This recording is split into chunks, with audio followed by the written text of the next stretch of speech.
guys and ghouls? Welcome to Fright Mic. I'm Sam. And I'm Liz. And we're here to introduce May's theme, which is Mother May I. Featuring some crazy moms this month. Two crazy moms. We are doing our Fright Fight, which is going to be 1960s Psycho and 1980s Friday the 13th. So, at the time that we're recording this, we are actually coming at you from the past. So when this comes out, it'll be May, but right now it's April, so we are in the middle of our quarantine. Liz, how's your quarantine going? It's good. I'm watching a ton of movies, trying to take a break from the TV once in a while to plug out some books, but... Yep. Yeah, no, it's been good. Just trying to, chill and not panic every time I watch the news, but, Yeah. Yeah. Good call. Limiting my, social life to nothing. I mean, honestly, I've been doing the same. I feel like, I don't know, coming straight out of full-time school and full-time work, Yeah. this whole, social isolation thing is nothing new for me, but... I didn't have a life before this. Right. But, yeah, it's been interesting. I've been trying to get outside, get a little sunshine, keep from putting on that quarantine 15 everyone's talking about. I didn't hear that before. Quarantine 15. I can believe it, though. I've been, snacking, multiple times a day. Oh, yeah. All day. I have a box of zebra cakes that I am trying to keep under away from. For that midnight snack. Yes. Speaking of that, my sleep schedule has been so whack. Oh, yeah. There's been days where I'll go to bed at 4 a.m, wake up at God knows when, 1 p.m. And then other times where it's more normal or I can't sleep at all. Just insomnia taking over. Interesting take on that. I don't know what the take was, but no, I know everybody's... The hot take was that I can't sleep. Right. It's weird, yeah, because when you don't have anything to wake up to or any responsibilities, then, 4 a.m. becomes 2 p.m. and 2 p.m. becomes 1 a.m. and... You don't know what day it is, and it doesn't matter. Right, it doesn't matter. That's the thing. My sister asked me today, we were out for a walk, and she goes, "Is it Monday today?" "Yeah, I think so." "Oh, okay, I was just checking. I have no idea." Yeah, we don't fucking know, because why do we need to? We don't right now. Right. It's weird. Although I worked in retail before this, and I still didn't know what day it was. Unless it was the weekend, I didn't know what day it was, because it didn't matter. True. It was either busy or it wasn't busy. Yeah, good point. Enough quarantine talk. We're all caught up. It's time to get into these movies. Down to business. Down to business. We are starting with 1960s Psycho, directed by Alfred Hitchcock. I thought you were going to stop for a second because we didn't remember. No. It's only one of his most iconic films, but I was like, wait, who directed it? Right. Hold on a second. Alfred Hitchcock. So what did it get on IMDb, Liz? Old IMDb says 8.5 out of 10. Damn straight. Which is not very surprising because of what an iconic movie this is. Right. And Rotten Tomatoes says 96%. That 96 is almost high. Perfect. It is almost perfect. So I do have some Fright facts about this movie. Mainly the one being that Psycho is known to be the first movie showing a toilet flushing, which is the weirdest thing to be known for. Controversial. But it's in there. Thanks for the history. And then I just thought it was kind of cool. Sam Loomis, then he was from Psycho, and then they use the Loomis name in Halloween, and then we obviously have Billy Loomis in Scream, which plays on Halloween, so it's kind of a cool... An homage. Exactly, the grandfather, the father, and then the baby. Yeah. And then, that's iconic. Yeah. And then in Scream, he says we all go a little mad sometimes, and that is also from Psycho. But there's so many homages to different horror movies in the Scream franchise. That's true. But still. Yeah. It's still cool. Thought it was fun. Yeah. Okay, so enough Fright facts. Let's get into the movie. The movie opens, we're kind of panning over a shot of Phoenix, Arizona, right? Downtown Phoenix. Downtown Phoenix. It says Friday, December 11th, at a very specific 2:43 p.m. That is very specific. Yes. And from what I can gather, it is hot as fuck. Well, because it's Arizona. True. True. Minimum 100 degrees every day. Honestly. I would assume. So then from there, we meet Sam and Marion, who end up being our main characters, and they are canoodling in a hotel. Yeah, Sam Loomis is her out-of-state lover, Woo! and they're shacking up in a hotel room. They kind of have a little tussle, I guess, and they're like kissing on each other, and she says, "This is the last time," and then they all of a sudden talk about getting married.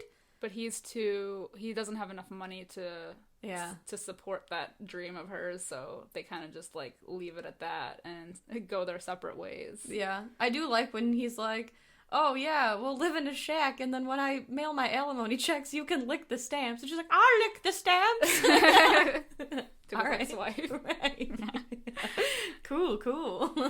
Then we follow Marion back to work. I guess she was just on a lunch hour this whole time, but she works at a real estate company, and one of the clients comes in with $40,000 in cash to buy a house.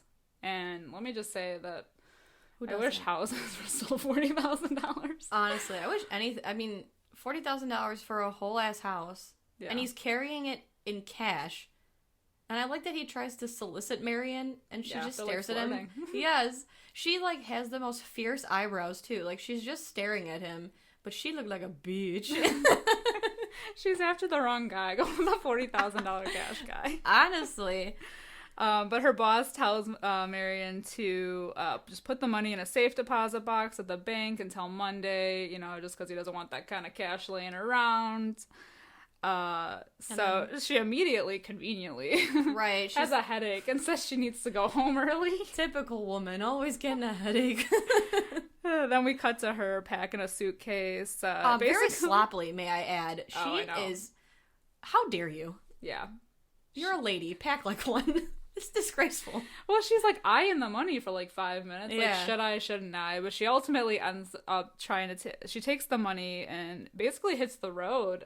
She's gonna go meet her lover, Mr. Loomis, in California. Yep. Which is where he lives. She sees him, actually. She actually sees her boss while she's getting the hell out of Dodge. Yeah, in her car. She sees him in a crosswalk, and they have this weird stare down. And she gets super weird about it. Yeah. Which, I mean, if you got a guilty conscience stealing $40,000 in cash, I see it, but... Yeah. Well, she keeps driving on through the night, ends up sleeping on the side of the road in her car. And in the morning, like, there's a kind of a suspicious cop that comes up to the car and is, like, questioning her, and she just gets, like, real sassy. Yeah. She's just like, "You're wasting my time. What do you need?" She starts the car as if she's going to drive off. And he's like, "Well, hold on now." Yeah. But he's just like questioning her, like where she's coming from, where she's going, that kind of thing. And she's like, "I'm not doing anything illegal." Basically piss off. Right. So she drives away.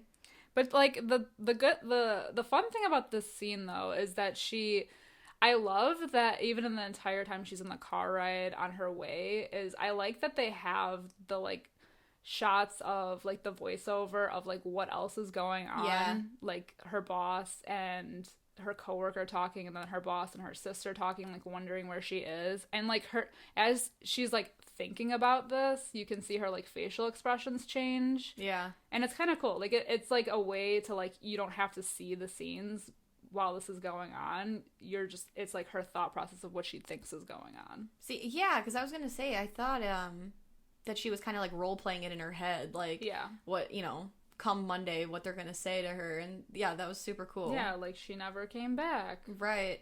But it's interesting. It's, like, kind of a cool shot. Oh, definitely. I agree. So she basically drives away, and we see the cop is kind of trailing behind her for a while, and then he pulls off, and she seems to feel a lot better. So then she pulls into a used car lot, and she wants to sell her car, because, she's running from her boss who saw her in the car. I think she's trying to get this cop away from her because he was weird. Mm-hmm. Ironically, though, while she's there, the cop ends up pulling up. It's like stalking her from across the street. Staring at her like a psycho.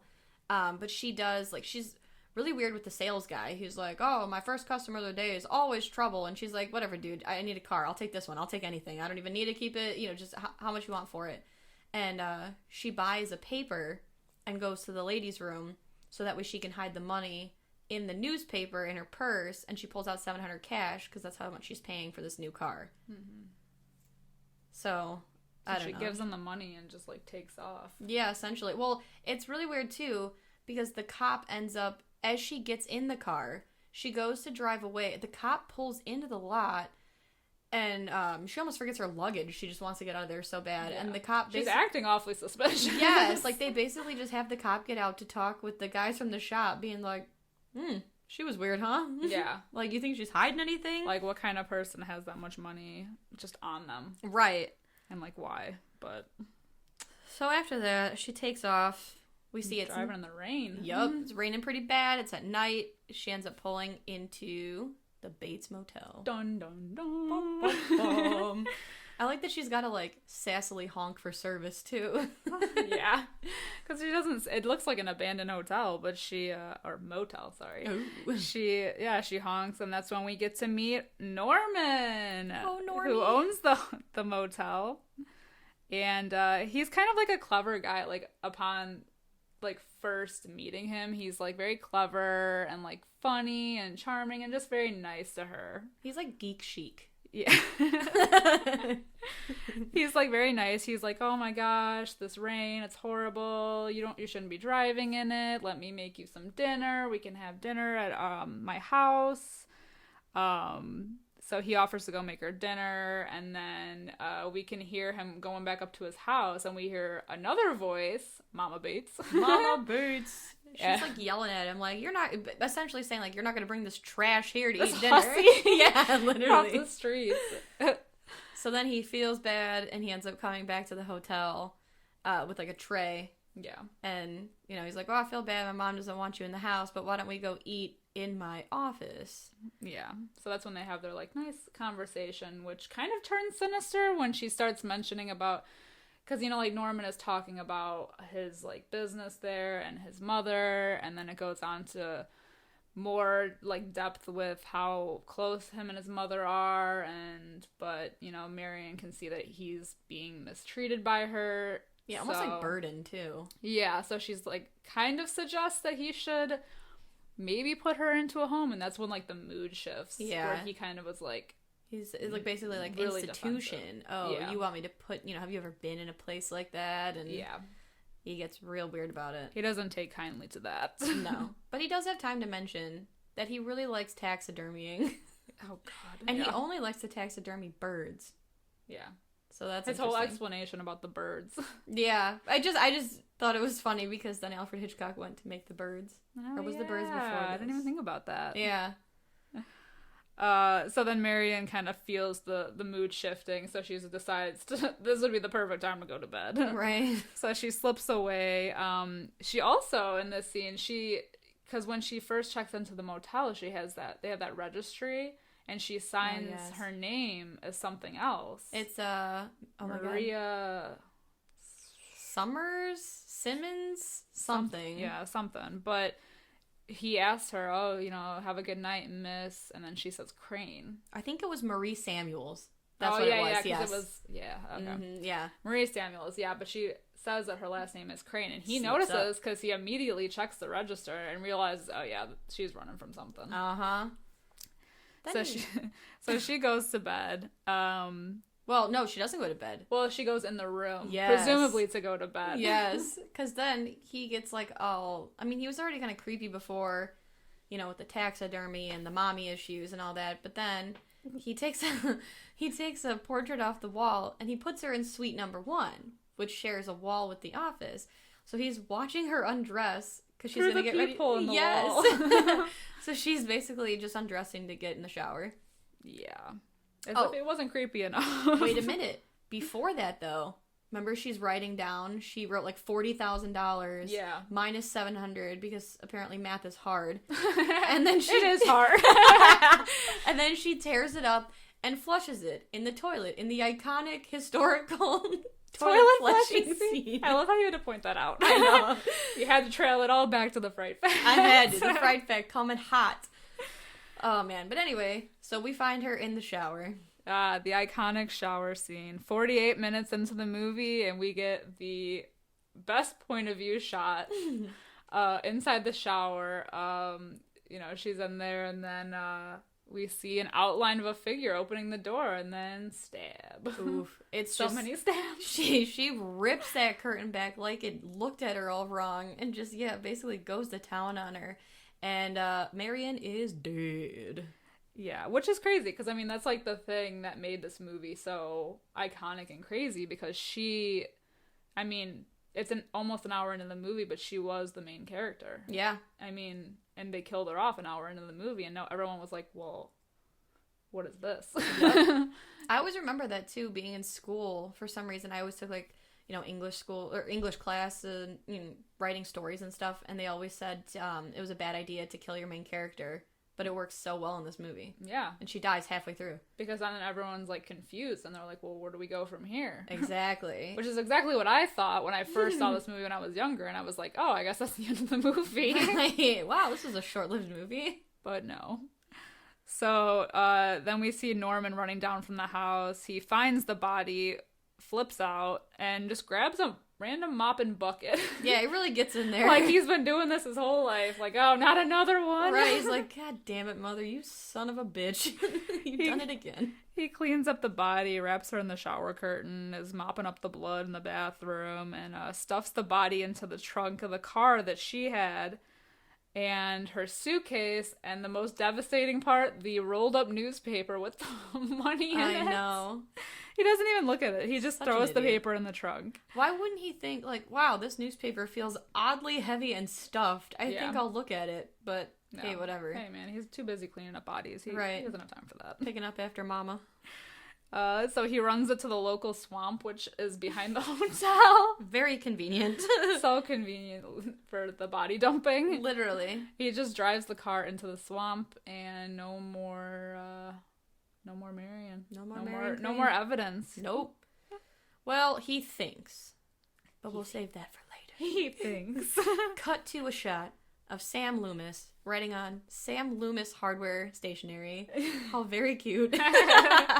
And he is writing a letter to Marion, who we know is no longer with us. You don't know that, though. Right. We don't know that. This frantic woman comes in. She also has equally bitchy brows and a nice swoop of Equally the- bitchy brows. She had, I mean, honestly, the brow game in this movie is so strong. I couldn't help but notice. But she comes flying in. She demands to see Sam. Turns out it's Lila Crane. This is Marion's sister. We find out that Marion has been missing for a week, and she came here looking for her, thinking she would be with Sam. Alas, she is not with Sam. And then, conveniently, a private investigator shows up. Right, when suddenly a private dick. But he's more so looking for the money. Yes. So he was hired by the guy in the 10-gallon hat that came in with the 40 grand in the beginning. Mm-hmm.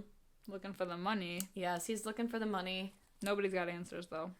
Yep, nope. So, how do they find out that he... They like, track her to the motel, because they Yeah. go, like, based off of where... I'm assuming the PI at this point kind of figured about the car.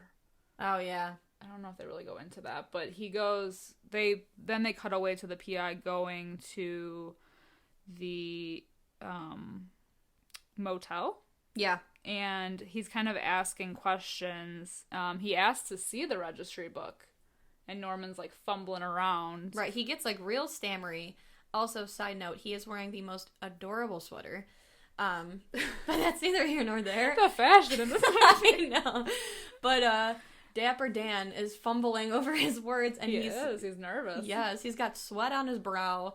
Yeah, and then he kind of, like, even refuses to look at a picture of Marion. Yeah. And the PI's like, just look at the picture, asshole. Yeah.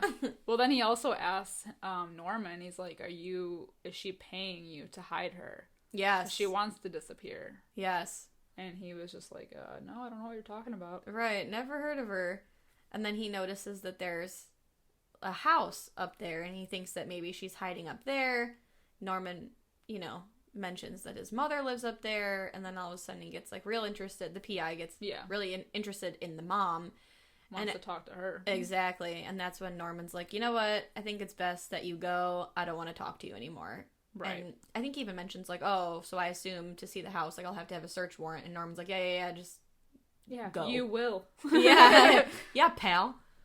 Well, the PI leaves at this point and calls Lila up and says that he tells her about the hotel or the motel, says that he talked to Norman, but he's going to go back to talk to him some more because he wants to talk to the mother. Yes, he says he'll give them a call in 1 hour with his findings. Yes. So he does go back to he goes to the house instead of the motel. He just he sneaks right in there. He just walks right in, just lets himself. He's very comfortable with that.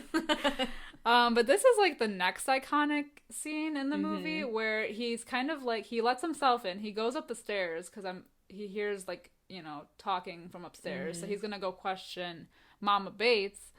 And he gets to the top of the stairs, and we just see the outline of a woman, like, flying at him with the violence shrieking and the knife, and just stabbing him. But, like, the way that it's shot, the PI, like, falls down the stairs backwards. Yeah. But it's, like, such a cool shot, because obviously, like, the camera is, like, following him down every step. It's, like, still on him, but the background's moving. Yeah. And he's not, like, tumbling down. He's, like, sliding down. Right, like, hovering down. Backwards. Yeah. But it's such a cool shot. Like, yeah. It's different. I agree. Yeah, so he's, like, at the bottom of the stairs. She basically stabs him in the face and then just repeatedly stabs his ass. Now we've got P.I. is dead. So Sam and Lila get nervous because they haven't heard from him. It's been 3 hours, and he said he would call them back with information in 1. So they decide to take it upon themselves to go to the motel to look for the private investigator. They don't see any sign of him being there. Yep. So they decide to get the sheriff involved. The local sheriff. Yes! Deputy sheriff. From the town. So basically Sam and Lila are bothering the sheriff and his wife early in the morning, or I guess late at night. She's got her curlers in. Yeah.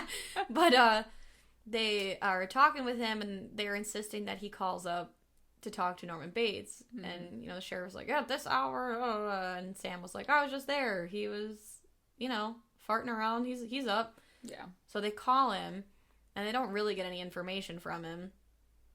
But the sheriff does give some information in a big twist that there is no way that there is a Mrs. Bates living there because she died 10 years ago. Ooh. Who the fuck is dead? What a twist. Big twist of the movie. You find out that 10 years ago, the man that Mrs. Bates was with and bought the hotel with was married, so she poisoned him and herself in an apparent murder-suicide. Yeah. So, Norman, we cut them back to the motel where Norman is kind of arguing with the mom, Mama Bates. Mama Bates. And when we don't see them arguing face to face, we see him go into her room and you hear the voice of a woman, and then you hear Norman's regular voice, and you don't everyone. I think it's to leave the audience confused. Yes. Especially obviously the first time you're watching this, but so they're kind of arguing about, he said you need to hide. There's a lot of people coming and going here, and right. they're gonna look for you. And so he insists that she goes and hides in the fruit cellar. I like that she's kind of like, you're not gonna leave, you're not gonna leave me move me from this room, Right. So he drags her out. Yeah, he literally just picks her ass up and moves her. But you do see him carrying a body of a woman down the stairs. So this is very confusing, Yeah. as we just found out that she's dead, but there's clearly a second body there, and we do hear them talk, so the whole time you're kind of like, all right, what is she or isn't she? Right, what the actual F is going on here? Right. So then Sam and Lila, they meet with the sheriff and his wife again, and the sheriff just says that he did go back to the motel, he didn't see anything, and he kind of just basically brushes them off and say, well, you guys can fill out a missing persons report, but that's about all I can do for you at this point. Right. So Sam and Lila decide that they have to take this into their own hands. So they go back to the motel and pretend to be a married couple to check in. Sam insists on signing the registry because he claims it's a business expense and his boss needs it and a receipt. He wants that receipt. He just wants to see the registry. Yep. For the proof that she was there. So they don't have bags. He doesn't need to walk them to the room. They go to cabin 10, but they kind of like hide out there for a while and they come up with a plan. They're going to investigate. So they're going to check out the room that Marion was staying in. So number 1. Yeah, suite number 1. So that's exactly where they head. And sneak on in there. They sneak again, another door unlocked. Right. He owns he keeps mentioning there's 12 suites, like 12 rooms, you know, and none of them are taken, but none of the rooms apparently seem to be locked. So squatters galore. Squatters welcome. Right. So they go in and they're kind of checking through all the drawers, seeing if they can find any trace of her, that she was there. Sam does remark that there is no shower curtain. Suspicious. Very suspicious. And then we find the telltale toilet paper.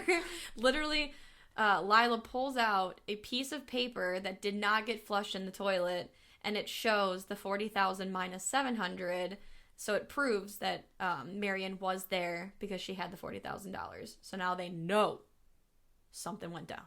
So Lila insists on wanting to talk to Mama Bates about this. So they decide that Sam's gonna distract Norman so that she can go and snoop around and go talk to her. So that's exactly what they do. Sam is like chilling, talking to Norman in the office while Lila goes and explores the house where she... And we were talking about this when we rewatched it, about how she's just kind of like... like snooping around, but she's going so slow and we're like, oh my god. Right, she's taking her sweet ass time. Just touring the whole place, looking in the closets. And... She even notices like there's like a heavy imprint on the bed. Yeah. Then she goes to another room and she's looking at what music's... I mean, she's really having herself a day. At that point though, we cut back to Sam and Norman, and Norman kind of is like, wait a minute, where's the girl that you came with? Realizes that she has snuck her ass up to the house, so he knocks Sam out and goes running after Lila. And Lila is forced into hiding in the basement. In the fruit cellar. And what do we see in the fruit cellar, Liz? Well, Lila walks down there and she sees a woman in the corner in a chair, and she's like, excuse me, ma'am, and then...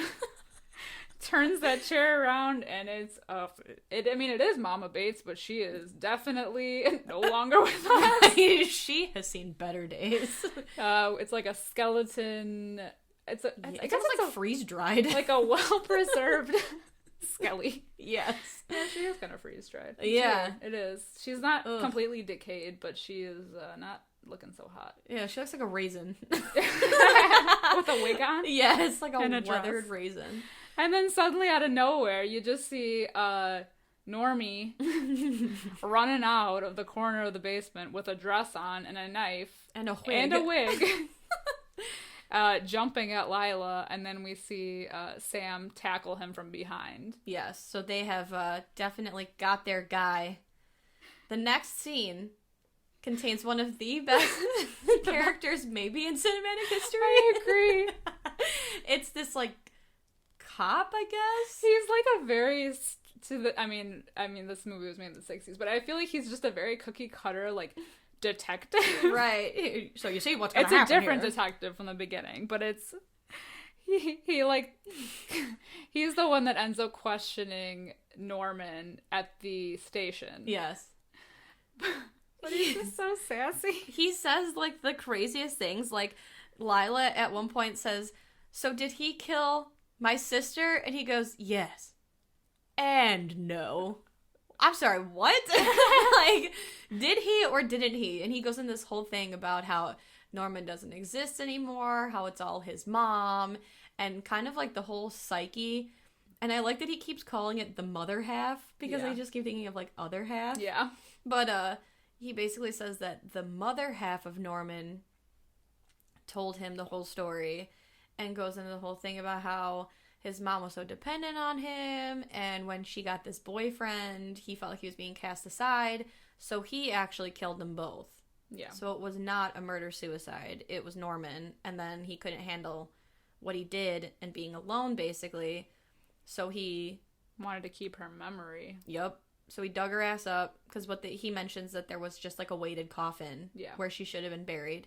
And he preserved her body, and they kind of get into why he was dressed up as her. The one guy suggests transvestite, which that is... I just love that he's in the corner. He's like, he's a tranny. Yeah. That is not very 2020 behavior, sir. Yeah, really.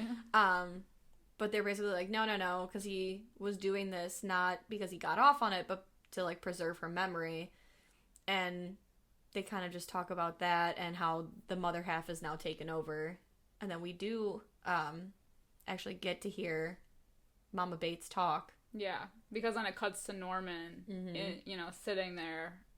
Not a padded cell, but it's still in the station. Yeah, it's a cell. And it's like he's sitting there, and you just hear the mother's voiceover saying that she had to blame it on him because she couldn't have people believe that it was her that did all of these things. And then you just, like, slowly pan into, like, Norman's face, and he's, like, kind of looking down, but then he just, like, kind of looks up, and he has this, like, creepy, like, sinister, like, smirk. Yes, like, you see, like, a fly land on his hand, and her inner, like, Mrs. Bates is talking, and she's like that, I'm not even gonna touch that fly, because then they can't, they'll say, like, oh, she couldn't even hurt a fly, and, he kind of, like, looks up at the camera all creepy, like you said. Yep. And then we just get the end as they pull Marion's car out from the swamp water.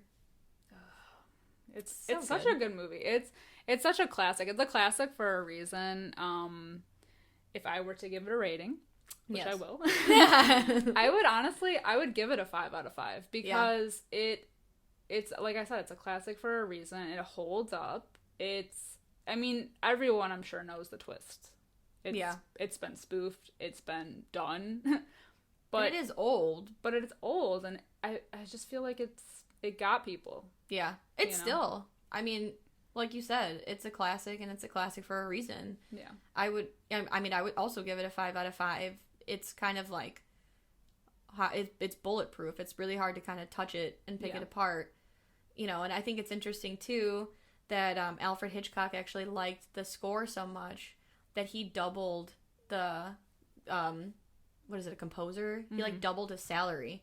Oh, and really? basically said, and he basically said that Psycho wouldn't be what it is without the music. It is good music. Yeah. Like, he said originally for, like, I think it was the shower scene, he wanted it to be completely silent, but the guy scored it anyway. Yeah. And he's like, basically Alfred Hitchcock said he liked it so much that he... the violin shriek is, like, supposed to be as sharp as the knife point. It's so good. It's effective. It's so good. Like, you couldn't even imagine how awkward would that be if it was silent. Like, it's adds something. Even the scene that we were talking about with the PI falling down the stairs and how it is silent, and all of a sudden the violin shrieks up, and it's the indication that the violins could be the weapon. Right. I didn't even think about that. Yeah. That's that's cool. that's a good point. Well, so you said 5 out of 5? I say 5 out of 5, all the way. Yeah. I know it can't really be touched, like the original is good, but I have seen the show, the Bates Motel show, and it is actually really good. I've seen the first season, and I've seen the second season, but I don't know why, and it's a good show. Yeah. I do. It can be a little slow, but it really is, like, really good though. Yeah, I think it definitely. The ending is creepy. Oh, really? Yeah. They go into detail. And that's actually something I noticed, and I mentioned to you while we were watching it again, about how, like, when they show, like, the interiors of the house, about how, like, I remember from the show, like, how they had the interiors almost the same as the movie. Like, they must have been, they were, like, almost spot on. They did their homework. Yeah, with how good everything looked. Yeah. So, it's a classic.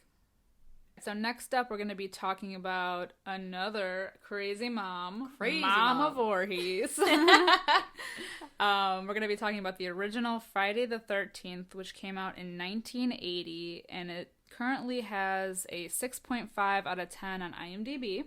It has a 62% on Rotten Tomatoes. Okay, That's pretty middle of the road. Do you feel like this is overrated or underrated based on the scores? I mean, it's hard to say because, the first Friday the 13th is so iconic. Mm-hmm. I mean, it's a huge franchise. True.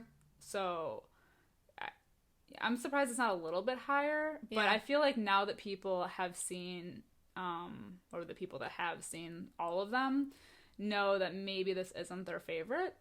Yeah, true. And I'm not saying that's everybody, but, like, for me at least, the first one isn't necessarily my favorite. I respect it in that it got things kickstarted, and, you know, like, the big twist is still, like, one of the best twists in history, but, Yep. like, it isn't necessarily, I think, my favorite of the ones. You know, they get wackier and wackier, and that's what I love about them.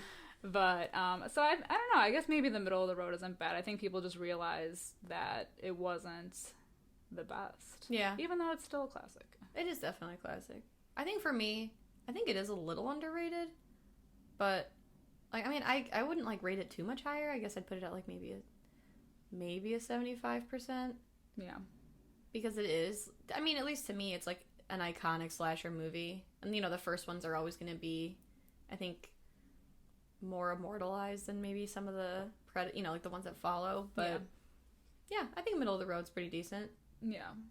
So, the movie opens with a group of camp counselors. They're singing around a fire, and then two of them go and sneak away. But you see these, like, point of view shots, which you see it throughout the movie. You kind of see, like, you're walking towards the counselors or towards something, but you're not seeing who is walking. So it's just the point of view of said killer. Right, like the camera is supposed to be the killer. Said mysterious person, which is kind of cool. Yeah, I like it. And so two of the counselors go and sneak off. They're gonna fool around. They're fooling around, and they realize they've been caught by this point of view killer, and they're like, oh my gosh. And so then the point of view killer just starts stabbing them. Yeah, we get the stabbing. She stabs him in the gut, the guy. Yeah. And then the girl, we don't even see her death. No. But, and then it cuts to the iconic Friday the 13th opening title card, which I just have to say, I know that this was the 80s, but it's straight, like, PowerPoint. It reminds me of a PowerPoint presentation. Literally, it just comes at you. Yeah. Zoom font. And then the iconic glass breaking. Yeah, the glass breaking. I mean, I love it. I love the cheese of it. Yeah, of course. It reminds me, like, straight up of, like, a PowerPoint presentation. So we should Zoom font. Right, the Zoom font. So we should say that the opening scene that we saw was from July 4th, 1958. After the opening credits, we are then brought to Friday the 13th, present day. I believe it's, what is it, June? Yeah, June 13th. Yeah, Friday, June 13th in present day, but we are not given a year. Yeah, and we see a hitchhiker, Annie the hitchhiker. She's kind of walking into a small town. She's asking a dog for directions. Professor Doggo. She just sees a dog on the side of the road and is like, oh, have you seen... She's looking for the camp. Right. She's like, do you know how far it is to Camp Crystal Lake? And the dog's like, I'm a dog. Like any normal person would ask the dog before talking to any of these weirdos. But, right. Carry on. Right. You do you, man. So she wanders into the town, and she goes into, like, a convenience store, I want to say, or a bar. It's like a diner. Something. I don't know what it is. I think it's... Who knows? So she walks in, and she asks how far Camp Crystal Lake is, and everyone kind of gets this, like, ominous, like, ugh, yeah, Camp Blood. Right, yeah, they're like, that there's Camp Blood. Can't believe that's reopening. You're not going to find a bus there. So one of this creepy guy that's in the diner offers to give her a lift to there, so she agrees, and before that, Ralph, the town crazy, yeah, the loony, warns her about how no one ever comes back from there alive, and you can't go there, and it's cursed, and it's doomed, and we're all doomed, and a lot of doomsday talk, you know? Yeah. So on the way there, we find out that Annie is actually the cook for the camp, but the creepy guy kind of tells her about the stories of what happened at the camp. He says a boy drowned in 1957, and then 2 kids were murdered in 1958, And then after that, he says there's a bunch of fires. He said something about there was bad water there in 1962. So this guy just really knows his history. Basically, the place is cursed. Right.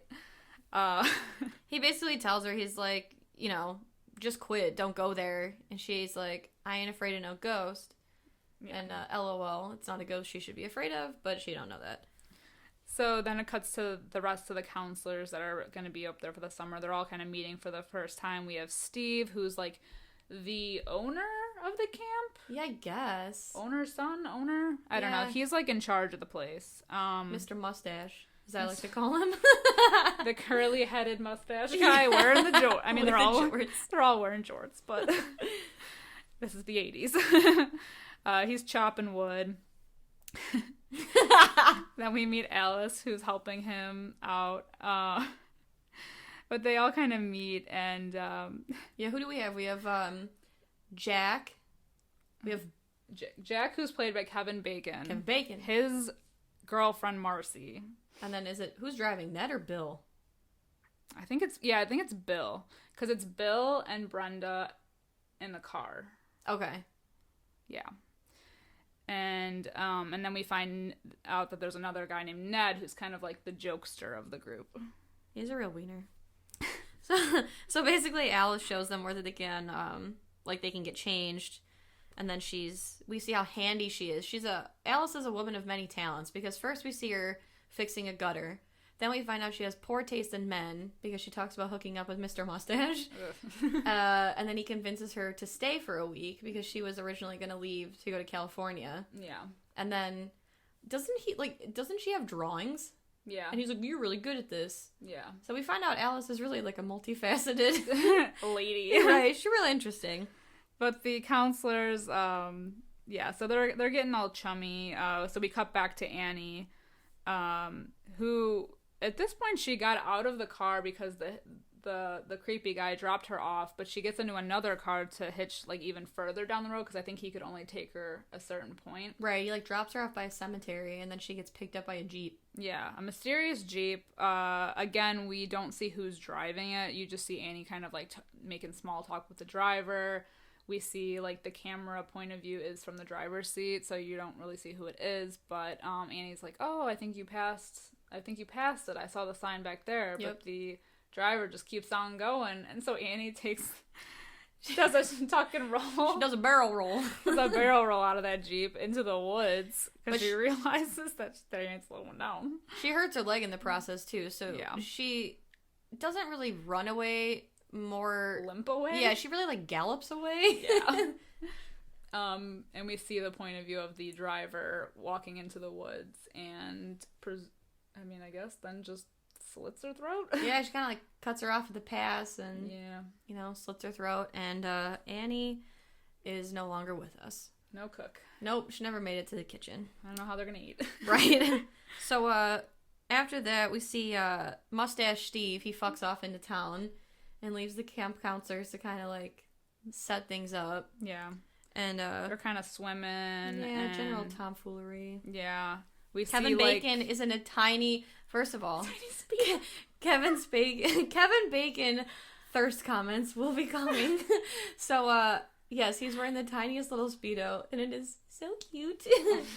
But anyway. He's so young. This is like his first movie, I want to say. I think so, yeah. This is like the movie that got him on the pedestal of fame. Oh my god, I love him.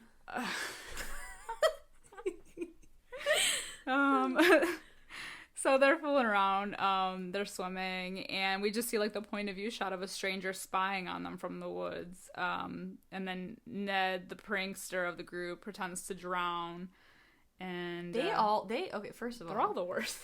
They're the worst, but they also do the absolute most when he's like, help me, I'm drowning. Oh, I know. That all of a sudden there's a canoe, there's a fucking helicopter, there's a search warrant. I mean, like, a search warrant? Yeah, there's like 100 people in the water going after him. I think like even Alice is like, here, take this float, as they're already like by the dock. 2 of them jump in the water. Then Alice runs and gets the life raft. Yes. And then 2 of them take a canoe. I'm like, I mean, he's not that far. Right, goddamn. And I don't even know. I mean, I know it was a prank, but it was like, how do you not know how to swim then? Yeah, literally. Like, why would they think that he wouldn't be? I don't know. Right. Isn't that part of the job? Yeah, right. You What think do I so? know? I would never be able to do it. Whatever. Ned's a jerk. Then we see Alice in her cabin getting ready, and there's a snake in there. Yeah, it's pretty gross. So she screams bloody murder. Bill comes in and machetes the snake. Yeah. Which turns out, I read later on, the snake in the movie is actually real. Ew. Yeah. Ew. And they actually killed it. Big black mamba. That thing was nasty, dude. I mean, I don't like snakes, but oh, me it's either. still kind of sad. You can't that it was, trust like, a real anything snake. without arms or legs. They showed it too. I know. Oh, God. Well, I think it's interesting. I noted this. I said this to you earlier, that the machete is, like, iconic with these Friday the 13th films, and Bill does cut the snake apart with a machete. But I've noticed, like, watching the Friday the 13th films, it seems like even though the machete is, like, iconic and, like, relatable to this movie, I find that Jason doesn't actually use a machete all that often. So I just thought that was interesting. Yeah. But anyway, they slay the snake. Snake slay. Yeah. So then after that, we see, like, a cop comes.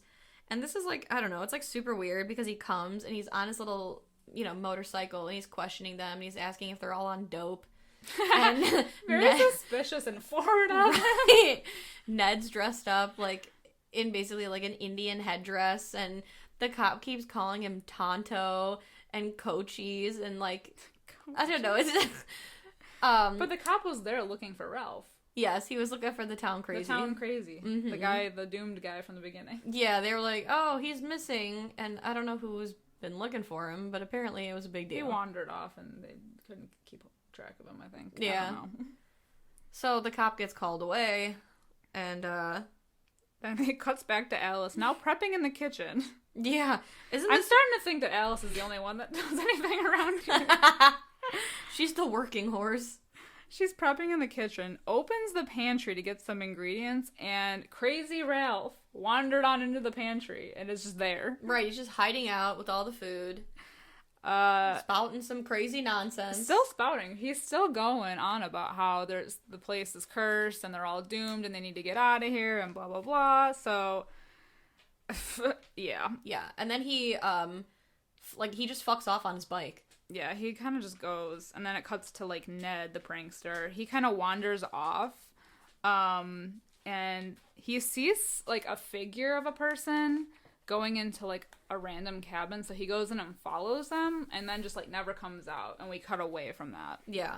Meanwhile, Alice was seen carrying a big-ass box of mashed potatoes. We got Kevin Bacon frying some bacon before he goes, and they talk about the generator. Yeah. So they kick the generator on, and then the next thing we see after, what's-his-face, Ned goes into the cabin, Kevin Bacon and Marcy, they are dirty dancing on a log, and then they're making out. And then I think they start talking about how it's going to storm, right? Yeah. And she mentions how she has a dream, or she had a dream when she was little, where it was raining real hard, but it was raining blood. Yeah. Which I think is interesting, because it's raining on Camp Blood. Is what they call it. So I think... Ominous. So they sneak off to have sex in a bunk bed. They're gonna produce it. Which, okay, when we get to that scene...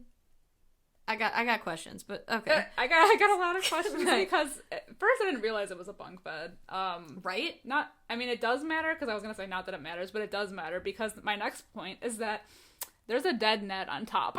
Yes, okay. I understand that. In the heat of the moment. Yes, I guess you just ignore the dead body on the top bunk. But literally, I didn't even realize it was a bunk bed at first. And then they pan up to it. Our dearly beloved Ned is dead on the top bunk. No one has noticed, and Marcy even gets up to pee and doesn't notice, and still doesn't notice. I got questions. Right, bitch. What the fuck? I had a bunk bed when I was little, and I noticed if one of the stuffed animals was missing. Yeah, you just notice things like that. I'll forgive it because it's Kevin Bacon. He's too pretty to notice these things. But I digress. We're not giving him the benefit of the doubt. Because then after this is the iconic Kevin Bacon scene. Yeah. R.I.P. He's Marcy's like, I gotta pee. I gotta take a whiz. And he's like, all right, cool. So she leaves to go to the bathroom. He's chilling in the bed. He feels some, like, blood drip on his face, and before he can even really question it, a hand reaches from underneath the bed, and you see, like, an arrowhead just come, like, up from... through. Yes, up through. Like, literally from underneath the bed, right through his throat. Yeah. Rest in peace to the Baconator. Yeah. It's so sad. And then the killer axes Marcy right in the face in the bathroom. Yep. She's having a gay old time in there. She's dancing. She's doing a play in the mirror. Yep. She gets an axe to the face. Axe to the face. Then we cut to the other group of nerds that are playing strip Monopoly, basically. Yeah, I also have questions, but we'll go hold my questions. Even in my comments on my notes, it says, counselors play ... strip Monopoly? Right. Instead of there is no money. Right. Instead of paying for rent, they just strip off some clothes. All right. I mean, I'm not one to tell you how to play, but... Live your life, man. Right. It just seems like a lot. And then out of nowhere, Brenda's like, I'm gonna go to bed. So she just leaves. Well, she says that because it's raining real hard and the wind blows the door open. Yeah. And she's like, oh shit, my windows are open. Yeah. Guess I'll peace out. Yeah. And so they just stop playing strip Monopoly so she can go close her windows. Right. So then it cuts to Brenda. She's getting ready for bed and she's in bed and she hears somebody yelling for help. So she, like, doesn't know at first if she's hearing something or not, but she gets up and she kind of goes searching outside, and all of the lights turn on for, like, the archery range. And then she gets the arrow to the face. Yeah, but you don't see it right away. Right. Oh, no, was it to her face? I think, actually, no, because doesn't she come flying through the window later? Oh, yeah. A brick named Brenda. So she just, like, leave the scene at her. Yeah, they just, like, you like, see the spotlight on her, and then you hear her scream. Yeah. And then that's it, so you don't know what happened to Brenda. So it cuts away. Right, well, it cuts away. I'm letting my imagination run wild. We see, after we cut away, that scumbag mustache Steve, who's been gone this whole time. Good for him. His Jeep is stalled in the rain, and the cop comes to pick him up. And, then I think we cut back over to Alice and Bill, who Yep. hear the scream of Brenda. Yes. So they go out looking for her. What is that wacky girl up to, they wonder? Yeah, they go out looking for her, because they realize that, like, no one's showed up at all. Right. Past, like, God knows when. They're all gone. They're like, we're gonna go find Brenda. They find that bloody axe in the bed. Yes, the axe that the Marcy got in the face. They find, like, tucked in her bed. Yeah. And they're like, something's going on here. Yeah, so they realize that something's up. They can't find anybody. They go try to find a phone, but the phone in the office is dead. The car's dead. So they're, like, deciding that the best course of action is to wait for Steve to come back. Then we cut to Steve, who's still with the cop. The cop, though, he gets, like, a distress call from dispatch, you know, that there was, like, an accident, they need the jaws of life, and he says, okay, I'll be on the scene in 15. He dumps Steve out, and Steve starts walking back to the camp, and you see, like, a bright light coming at him from behind the Camp Crystal Lake sign, and he gets closer, and you see, like, a look, like, he recognizes this person, and he just kind of, like, in the style of Tommy Wiseau, is like, oh, hi! What are you doing here? And, rest in peace to Steve. He never had a choice. The scum stash is down. Yeah, he never had a chance. He never had a chance. Rest in Jort heaven. He doesn't even know what's going on. He hasn't even been here this whole time. He just walks up and... Yeah. Done. That's a real nice how do you do. And at this point, the killer just shuts off all the power in the whole place. Yep, camp goes dark. So Bill goes to check the generator out. Alice naps. Then after a while, Alice goes looking for Bill. But, like, why do these people separate? I don't understand. I mean, I know, I get it. It's a movie, but, you know, it's like the first rule of thumb in horror. You don't separate. Right. What good happens? Well, first, they can't find anyone. They find a bloody axe in Brenda's thing. They heard a scream, and all of this, Alice, that lazy bitch, still is like, you check the generator. I'm a nap for a minute. That's the number one rule. You don't find a bloody axe and then nap. What's wrong with you? What is wrong with you? And then, well, it's weird too, because then she, like, naps, And then she's like, nah, never mind. And she makes coffee. Yeah. And after she makes perfectly good cups of coffee, she's like, you know what? No, I'm gonna go look for Bill. Yeah. But Bill's still fixing the generator, and we see another point of view shot from behind him that he's gonna be a goner. Yeah. So Alice is wandering. She finds Bill. She finds Bill all right. He is hanging behind a door, arrow in the head, and surprise, surprise, another throat slashing. Yeah, we're really in on those throat slashings. Lots of throat slashing in these movies. So she freaks out and runs to a cabin and barricades the best herself. part. She barricades herself in the most extra fashion. Like, I've literally, ever it was like a seen. 10-minute scene of her barricading one door. But, you know, I do have to admire the rope trick. Like, yeah, that was tying cool. the rope around the banister of the roof and then Yeah. onto the door. Like, that was a good move. But I just love how it's, like, such a drawn-out scene of her. Like, it's literally taking every piece of furniture in the place. She basically did everything. Stacking it. Right. She basically did everything except, like, putting, Lock like, the door. right, yeah. Oh my god, it was... She did the most, I'll tell you that. And then suddenly, a Brenda through the window. Brenda brick just named comes Brenda. crashing on through the window. Yeah. That, oh my god, what an amazing scene. And it's a theme, it's like a running thing, too, in the Friday the 13th movies. He really likes to either A, go through the windows himself, or B, throw people through windows. You know, honestly, when I did my, like, full rewatch, when I was watching all of these, like, months ago, I noticed how many times he just pops through windows. He doesn't even use doors. No. Which is funny, because in the game, he can't go through the windows. Oh, shit. He has to bust through the door. Oh, shit, you're right. Yeah. I just think it's ironic. Ooh, interesting. But I love that. Yeah. Then we see the same Jeep pull up, the one that picked up Annie, with the mysterious driver. So it pulls up in front of the cabin that Alice is in, and we find out that it is Mrs. Voorhees. Woo! We got Mrs. Mama Voorhees V. on the scene. Mama V rolls up on the scene. She's real cool. She, like, basically shows up and she's like, oh, I'm Mrs. Voorhees. I'm a friend of the Christies.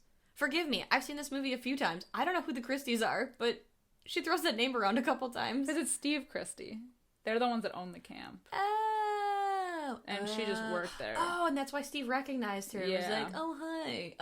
Okay. Yeah, but she goes into the story about how she had a son named Jason, and he was special.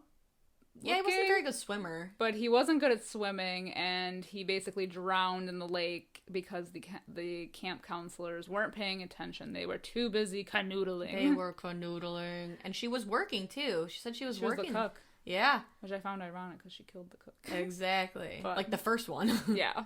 But she basically says, like... And she blames them. Yep, she blames them.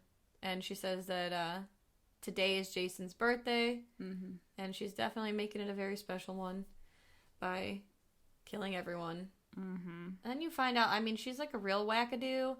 Where, like, she... in the, like...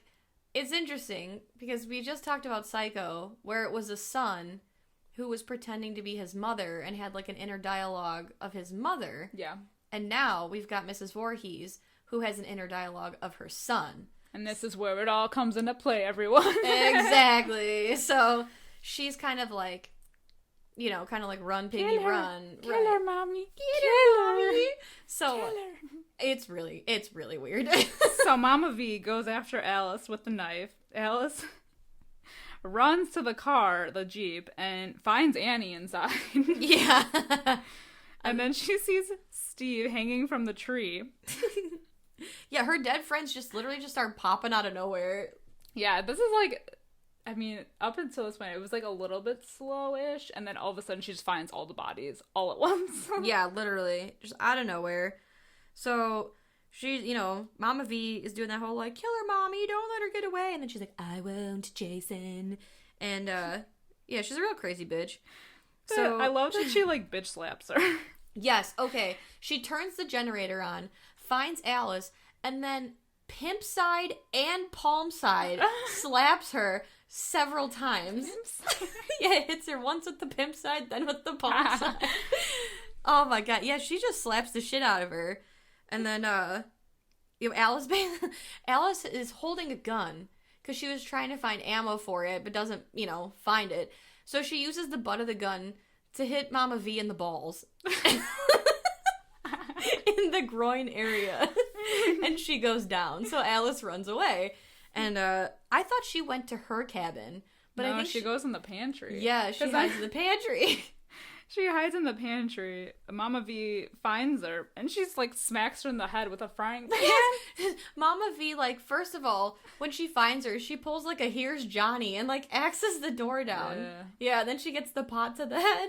Yeah, frying pan to the face. So then Alice runs to the lake and just sits there. Yeah, just doesn't do anything. Just sits there. It's very Pocahontas. She's by a canoe. She's looking at her reflection. Well, no, because they battle it out by the lake. Right. But before that, she's literally just sitting there. I don't know. It's she's singing Mulan. When will my reflection show who I am inside? It's very peaceful. And then we see the shadow come up from behind her. Mama V not dead. Nuh-uh. No frying pan gonna get her. She's real pissed off now. She got a goose egg on her head from the pan. And so basically, Mama V and what's her face? Alice, they begin to have a tussle? Another tussle. A tussle in the sand. A chick fight. And that slow-mo shot comes. Yes, so what is it? Mama V goes to impale her with a canoe paddle and she misses, and then we, like you said, that slow-mo shot, Alice, she grabs, it's a machete, right? Yeah. The machete, and she just, in one clean swoop, takes off Mama V's head. Off. Yes! Oh my god, it's wild. Yeah. It comes off. So it literally cuts through her like butter. Yeah. So then Alice decides to head out on a boat on the canoe. Yeah, I wrote she takes a celebratory cruise. Cruising on the lake. She wakes up the next morning, still kind of checking out her reflection in that water. Yeah. But the cops come, so she realizes the cops are there, and they're kind of flagging her down and everything, and everything's kind of calm and peaceful, and then suddenly a wild Jason appears. And he grabs her from behind and pulls her out of the canoe and into the water. But then we see her waking up in a hospital. Mm-hmm. It was all a dream, or was it? Or was it? Because then she's spouting out to the cop about, did you find the boy? And he says, what boy? Ma'am, we didn't find a boy. Yeah, so basically we have a cop who's a lot better at doing his job than the one at the end of Psycho. Yeah. But he basically says oh, we thought you were dead until we pulled you out. Yeah. Yeah, you find out they didn't find a boy. So she says, he's still there. And he's still there. And then, for some reason, we just get a close-up on the lake, but there's very ripples. Still waters, but there's ripples. Is that a ripple I see? So, yeah, there you have it. So that's the movie.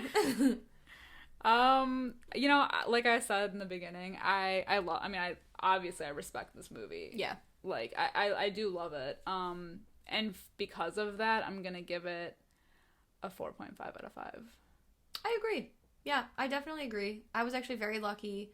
The first time I saw this movie was in a theater, so I got to kind of experience it in that kind of setting. Yeah. And I am actually, I guess in a way surprised because it's old. That when I saw it, it did legitimately scare me at one point when, we didn't even talk about when Brenda goes to the bathroom. Oh, yeah. And she's brushing her teeth, and there's, we see her brushing her teeth, and she looks at the shower curtain, and it's kind of pulled back, but not completely. And she looks at it, and, goes back to brushing her teeth, and you see a hand reach over the curtain and then pulls back in. And I remember seeing that in the theater, and it, honestly, I turned to my boyfriend, and I was like, oh, I didn't like that. Yeah. I didn't like that at all. It scared the shit out of me. So like you said, I respect the hell out of this movie. Is it my favorite Friday the 13th? No, but it's one of them. But it launched off the rest of them. Yeah. I would say 4.5 out of 5.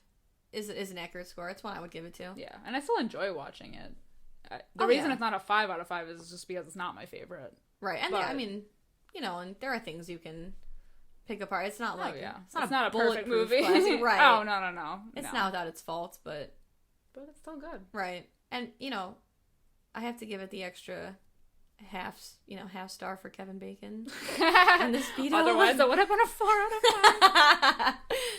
No, but it's good. I still enjoy watching it. There's never a time where I, you know, have thought, oh, I don't want to watch that movie. Yeah, it has that watchability factor of it. Definitely, and it's fun. It's a fun, even with the group. Yeah. Oh yeah. Yeah. It's a fun summer movie. The game is great. Oh yeah. Oh my god, I love the game. Oh god, I'm so bad at it, but it's so good. It's entertaining to watch. I refuse to play it because I'm a chicken. It's so much fun. It stresses me out. Well, I mean, if we're going off of our scores of the movies, it seems that Mama Bates won. Yes. For crazy factor. And I mean, this is why we decided to pair these two movies together. Like, they're not very conventional in that like, Psycho is different, like, completely different from Friday the 13th. But, you know, in honor of Mother's Day. Yes. In May, we wanted to talk about two absolutely batshit crazy, you know, moms. And, you know, what better pairing?